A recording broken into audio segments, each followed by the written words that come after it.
Hey, good morning. It's Friday, and it must be 11 o'clock because I'm Greg Flanagan, and it's Fridays with Flanagan. Every week during the year, we come to you for about 30 minutes, just talking about what's happening in the market, talking what's interesting to people that real estate agents want to know about, and that's what we do here. It's pretty much, you know, I enjoy it. Something I do. What I got a passion for is teaching new real estates and underperforming real estate agents how to actually make money in the business, what to look for, what not to do. I mean, for years, I've been in the business about 16 years now, and I've made my mistakes, and I'm trying to stop you from making those same mistakes because those damn mistakes are costly. I tell people that over the years, my budget always had a $10,000 line item in it for mistakes. Well, I eventually got that down to five, got it down to 1,000. Now we try not to make too many mistakes that aren't out there. So we still make them. We still make the mistakes. So don't get me wrong. We are not perfect. Hey, I'm down here in Charleston, South Carolina. The weather has been crappy all week. I'll be honest with you. It's been raining. We had 5.5 inches the other day, two yesterday, some last night. It's just crazy, crazy weather. Hopefully, we're clearing up for the weekend. A couple of ball games on this weekend, a couple of barbecues. If you need anything in the area, we do run a small team down here. It's called scsold.com. And I am the owner, founder, chief bottle washer. We got about 5 agents. They're great agents. If you have anything coming in, let us know.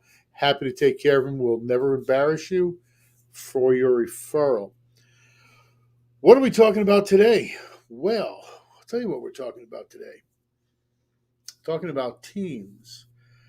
A lot of new agents come on into the market and they have an opportunity to go it alone or join a team. And they're both good choices. It all depends on what you're looking to do and how you're looking to get into your business. Real estate is a business, and as such, you should have a business plan. So, we're going to go over the team aspect of it today. What do you want to know? What questions? 5 questions to ask before joining a real estate team. That's what it says there, right? Um, what do you need to know? What's the difference between a team and an individual? What does a team bring to the table? And all these other questions we're going to get into. These are questions. These 5 questions. I'll be honest with you. I took them out of Joanna Harrison, who is a boomtown real estate content strategist here in Charleston, and she wrote an article a couple of years back. And personally, I do use Boomtown. And if you'd like a referral, I'd be happy to give you one. But it's not the reason I'm doing it.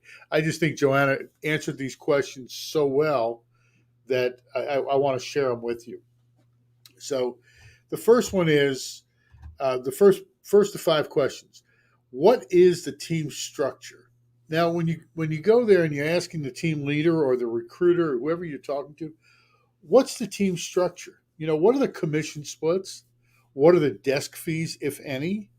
Um, what is the brand awareness, the training, the marketing budget, the profit sharing, if any, and the online agent reviews? You want to go into Zillow and Realtor and Google and Yelp and Trustpilot. Look the team up. Look the team leader up. I think when you get those reviews, you're going to see a trend of what's going on there for those folks. Um, Commission splits. Everybody goes with commission splits. It's not all about the split, folks. It really isn't. I know some top teams that have splits that nobody wants to work for. They're great splits, but there's other things wrong. Desk fees, that's individual marketing. Back when I started 16 years ago, teams were just starting to come about. Keller had just written his book, and teams were just starting up, and people were cranking along. And over the last 15, 16 years, teams have evolved. So go and ask different teams all about these things. What is your structure? Now, the second one is, what is the financial breakdown? this is this is real important for your money. The entry, the financial entry barrier getting into real estate is so low. It's normally $700 to take your test, a couple $100 to join an MLS, a couple $100 here, a couple $100 there, whatever you need, a couple signs, and you probably got $2,000 or $3,000 to start the business, which is really good to start a business that'll make you a lot of money down the road. But what should you be asking about the money? Is the team commission based? Meaning that if you don't sell anything, you don't make anything. Okay. You have to learn quite a bit. Or is it salary bonus based or something in the middle? A lot of teams are going to a model, and a lot of new homes have this right now. Let's consider them a team too, because they're a team or an employee of the builder, that they get paid, a couple of grand a month just to make sure they can pay their rent, pay their car bill and food. And then as they make money, they either take it as a drawdown. What a draw is means that they're giving you $2,000 a month. When you start making money, you're going to start paying them back on the draw. A hybrid is they'll pay you 6 months worth of $2,000, so they're paying you $12,000, and then all of a sudden you should be making some money on your commissions. So this is really important, especially if you don't have 6 months of expenses for your personal use in your bank account.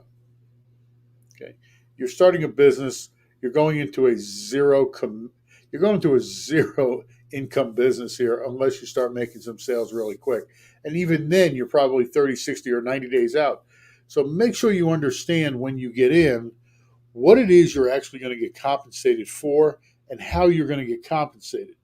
If it's a salary-based bonus, which is a lot, probably more of an employee type deal. If they're paying you, you're an employee. You're not an independent contractor. If anybody says, oh, you're an independent contractor, we're going to pay you and you're an independent contractor, I would go see your tax attorney real quick or your CPA, because that's not the way it's supposed to work. If they're telling you have to be here at a certain hour, what is that? You're an independent contractor by rights. And when you join a team, you should stay an independent contractor unless they're going to pay you and tell you this is what you have to do. What is the salary and how do the bonuses work? If it's commission-based, what are the commission splits? Is there a commission cap? What's a cap? A cap is, let me explain what a brokerage does. From my knowledge and the brokerages I've seen, business models, as an independent realtor coming into a brokerage, you'd be expected to contribute $18,000 to $25,000 to the brokerage as part of your fee to them, because they're taking all the liability, they're paying the insurances, they got the building, paying the lights. So that's your contribution to them. Think about that. You go, oh, $25,000, that's a lot of money. Well, actually, it's not a lot of money, because if you try to open up a brokerage by yourself, and even if you just had $2,000 rent every month, that's before you got to put lights in and get the secretaries. And, this is a pretty inexpensive way to do business, right? So make sure you understand what their cap fee is. If it's not a cap fee, it might be, show me what a bill looks like. If I sell something, you have somebody's bill I can look at? Here, this is what it is. So if you're doing $95,500, but you're charging me $1,000 a month, they're going to get their $12,000 plus the 5%. Or if you just got a straight cap, it's going to be $20,000, $25,000. Figure that out before you get involved with anything, and then figure out the team. Ask for a pro forma, PRO-FORMA. Ask for a pro forma from the team leader. Hey, could you show me what it looks like if I made $10,000 commission? And let them break that down for you. Okay, that's important to do. If you're joining a franchise, are there franchise fees? If you are joining a franchise, there's always a franchise fee for every agent that's in the franchise. That's separate from your cap, anywhere from a percentage of what you sell to a fixed rate $3, 4, 5,000, which be taken out. It should be taken out in your closings on the way over. Does the brokerage cover the cost of a CRM? If you're new to the business and you don't understand the word CRM, it's your database. Okay, you can call it customer relations management tool and anything you want to call it, but it's where you put all your prospects, where you put all your contacts. It's what you work every day of the year. You open it up every day. This is your CRM. This is where your money is. Some people are now calling it, instead of a database, they call it a data bank because that's where the bank is. Okay, so you want to make sure they have a CRM. If that CRM is free or it's going to cost them another fee, whether it's a tech fee or some other type of fee. Are you responsible for the miscellaneous startup costs? For example, are you responsible to get your MLS card? Are you responsible to sign into Realtor.com? What are you responsible for every month? I know in my business, we're responsible for small fee per month just to go towards technology and what are copy machines and that kind of stuff. So make sure that you understand those. Get all your expenses down together. Okay. Does the brokerage covered? Yep. I want to make sure I got all these because they are good. Commission based. Is there a cap? Yep. If you're joining a franchise, are there franchise fees? Most organizations that are big name, multinational, yes, you are. Are there brokerage fees? For example, desk fees, monthly office fees. I skipped that one.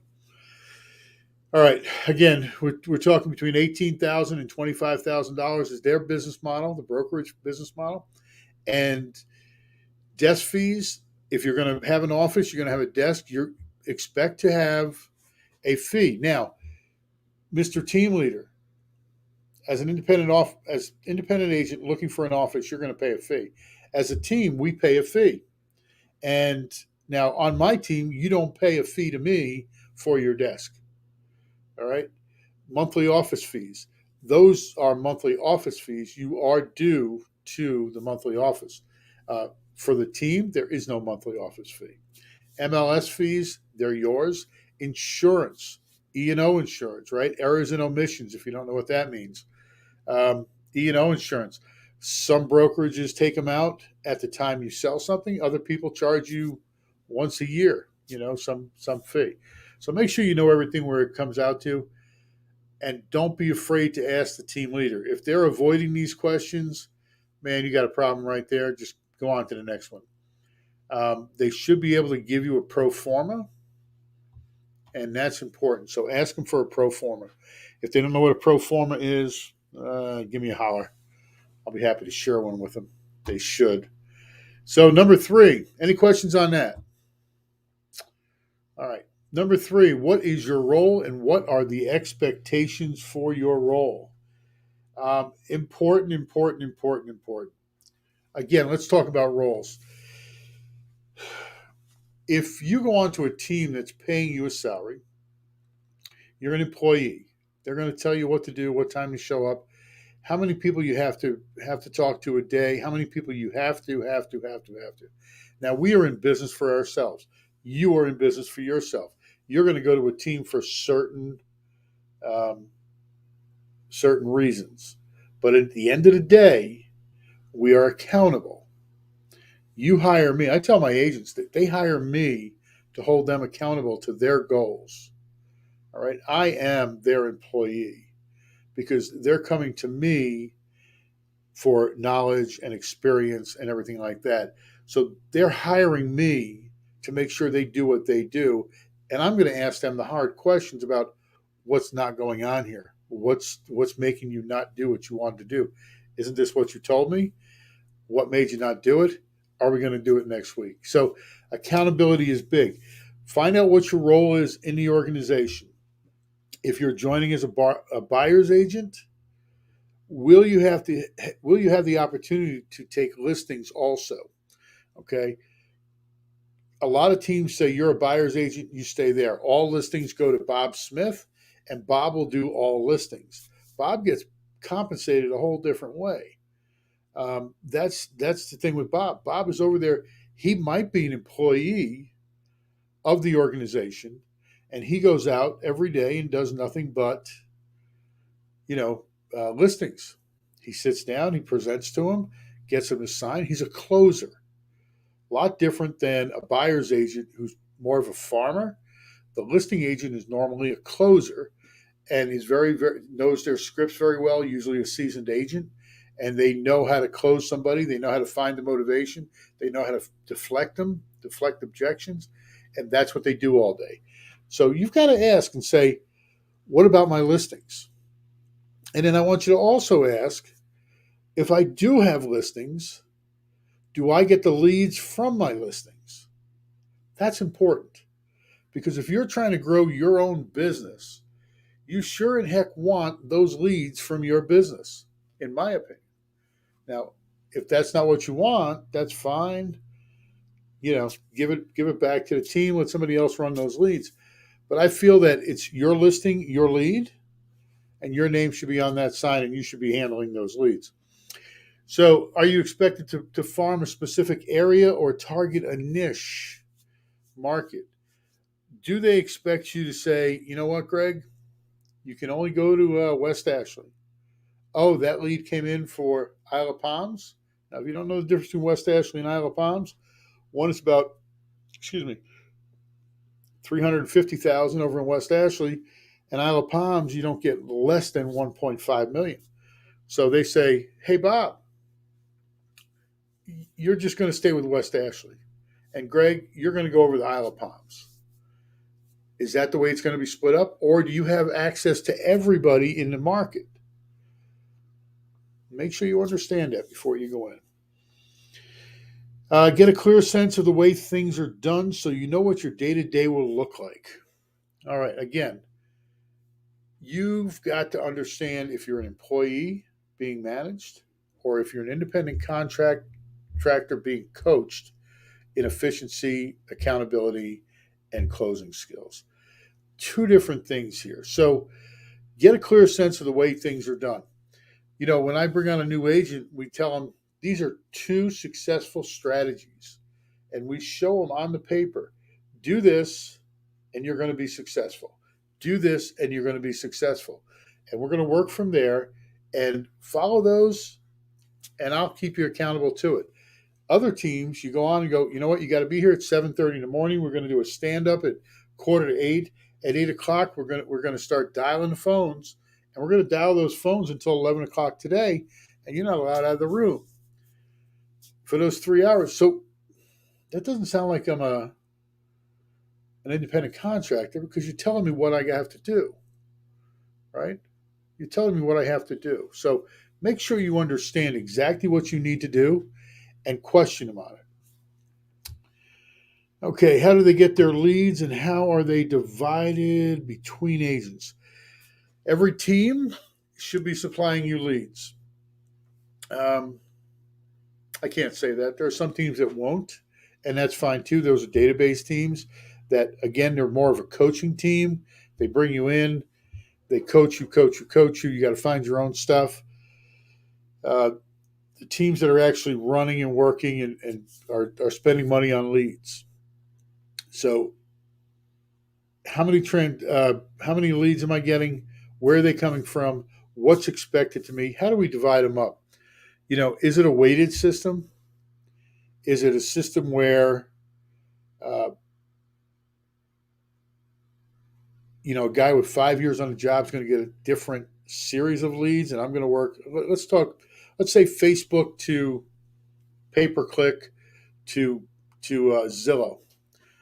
Zillow leads are very expensive. They're probably $700 to $1,000 a lead. Yeah, pretty big numbers, right? $700 to $1,000 a lead. Am I going to give that to a new guy that just walked in the door?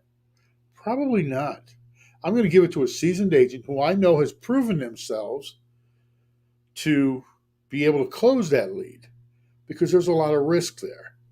Now, you got a brand new guy in the door. You got Facebook going on. Facebook is at the top of the funnel. Look at one of my other videos about funnels.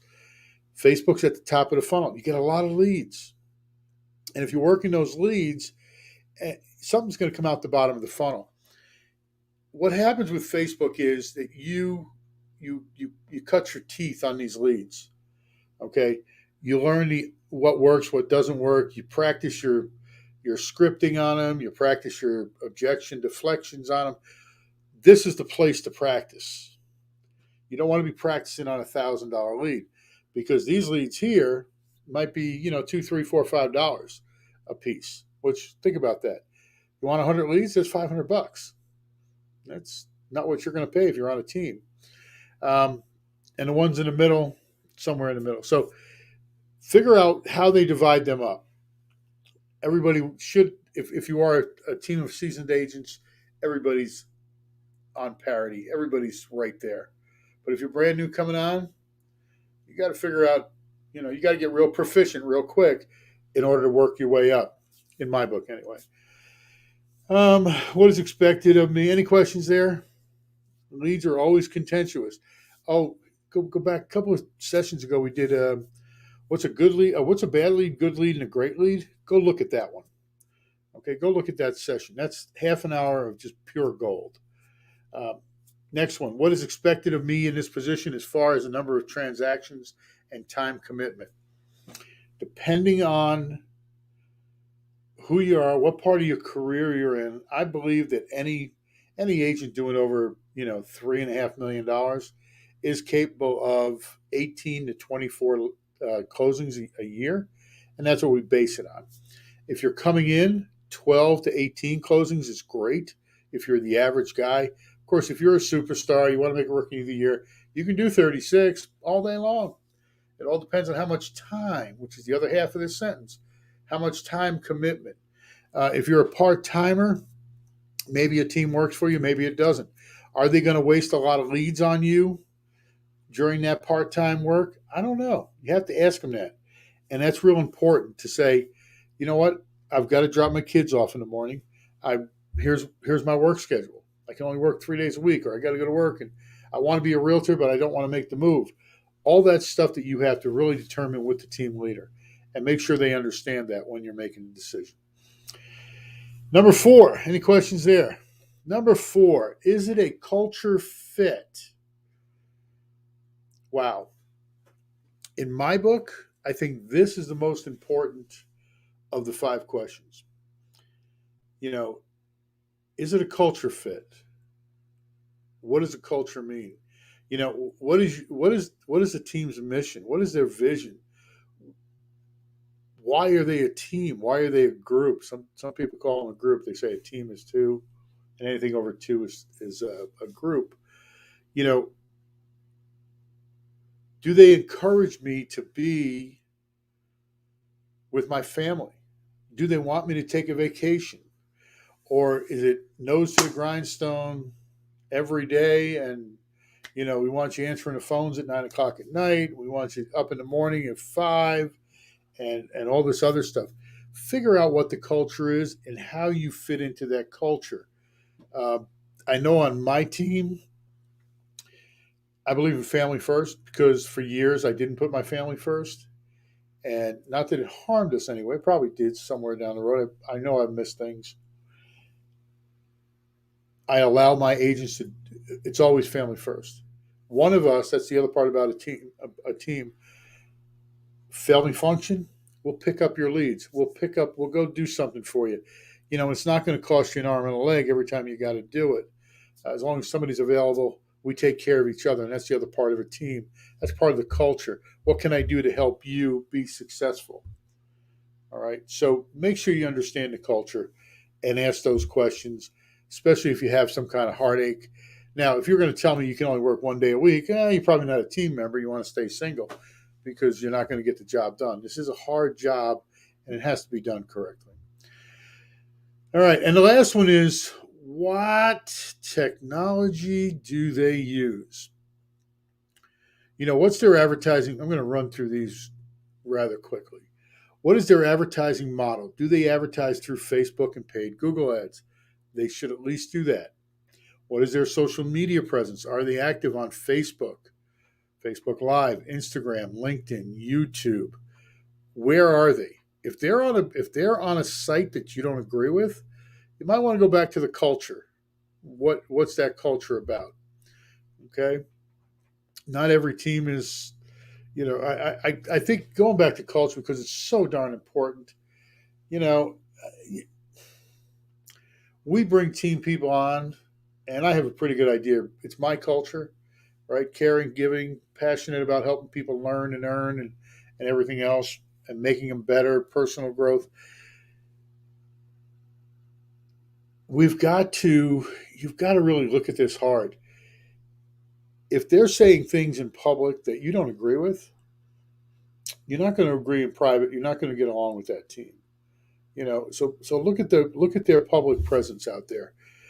That's real important. That's real important. Read their reviews. Do people like them? I mean, everybody's got a bad review. Hey, I've got a couple, and I kind of laugh at them because they're fun.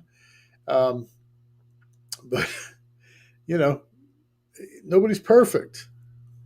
So why do we practice? I don't know. Um, Next, do they use a CRM? If so, which one? Does the CRM have a mobile app? Is this included in the agent fees, or does the broker cover it? As I said in the beginning, Joanna Harrison is the content strategist here for Boomtown, and I use Boomtown. I've been using it for about 7 months, and I've used pretty much every CRM down the line. Why do we change? We change because the strategies change or the research and development stops on the platform, which all of a sudden makes you lag behind on leads and issues and important things like that. So do they use a CRM? Is it a proven CRM? Does it have bugs? We just had an experienced agent come to us this week, and she was all worried about the CRM. And she said, well, it doesn't seem to be working. I said, nope, I've been using it for 6 months. It works fine. And I put this thing through its test. It's not the CRM, it's your computer. And sure it was. It was just a glitch in her computer. We straightened it out. As far as Boomtown is concerned, this is not an ad for Boomtown, but if you ever want to use Boomtown, give them my name, please. The It has no bugs. And there's one thing I like more than to get through my entire day with having to stop and wonder out how to I figure this out. That's important. That's important. You want to work, you want to get your workflow done, and you want to get out of that CRM within a couple of 3 hours. Pick a good one. Make sure they have a mobile app. I've seen a lot of mobile apps. They're crippled, man. They are just crippled. Make sure yours works. How does it work? When somebody's on the app and it's in your field, you can actually see what they're looking at on your platform. That's a great mobile app, right? If it's just a mobile app for them to search, they can go to any other mobile app anywhere. So, is it included in the agent fees, or does the broker cover it? Normally, the team covers those CRMs because we ask you to use them, and it's part of our package. It's part of our agreement with our independent contractors. So, the last one here, do they embrace helpful apps like mortgage calculators, camera scanners, tools that streamline productivity, and automated dialers, transaction management software, and that kind of thing? Of course, the more technology as we get into the new real estate realm, technology, technology, technology. Not everything is equal. Not everything is the best. Not everything is good. Make sure it works. Make sure you can bolt it on, or it's included. A lot of things now are included in your CRM, and that's what makes for a great CRM. Um, as a closing shot, one of the a great sign of a successful team is that they are diligent about tracking and measuring what we do, and that's important. Measuring the success of our ad campaigns and the processes of lead generation and acting accordingly to it.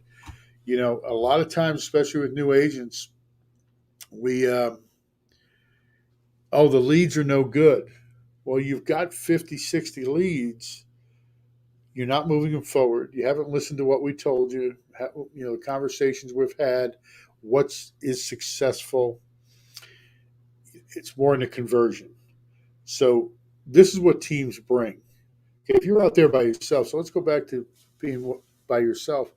If you're out there by yourself and you're not being accountable to anybody, you're paying for all these leads. Gosh, I can give you story after story about people who paid for leads that had no idea where the leads were coming from, what the leads were saying, how much they were worth. It was just crazy. So with a team, you're going to know that because as a team leader, I can tell you that I know where they are, where they're going, what they're coming in, and how we're handling them. And that's important. Get your conversion rate up to 3 to 6%. You're going to make a lot of money. That's important. Uh, New agents, 0.5%. You're not going to make it out there. So go look for a team. I think most agents should start on a team if they have no business background or they have no knowledge of real estate. Go find a team and make sure it's a good team. Again, I'm Greg Flanagan. Any questions? Drop a bomb. 843-952-4444. You can go to my Calendly link. Power Onward, you see it in the corner on the right-hand side over there. Nope, over there is my coaching company. Happy to talk to you off the record. Just hit that accountability with Greg button right there. You get to me. Again, we're in Charleston, South Carolina. Anything I can do for you, please let me know. Have yourself a prosperous weekend. Be intentional of what you do and be purposeful in what you do. Once you start focusing on what you do every day, your income will rise. I guarantee that. Have a great day. We'll see you next week.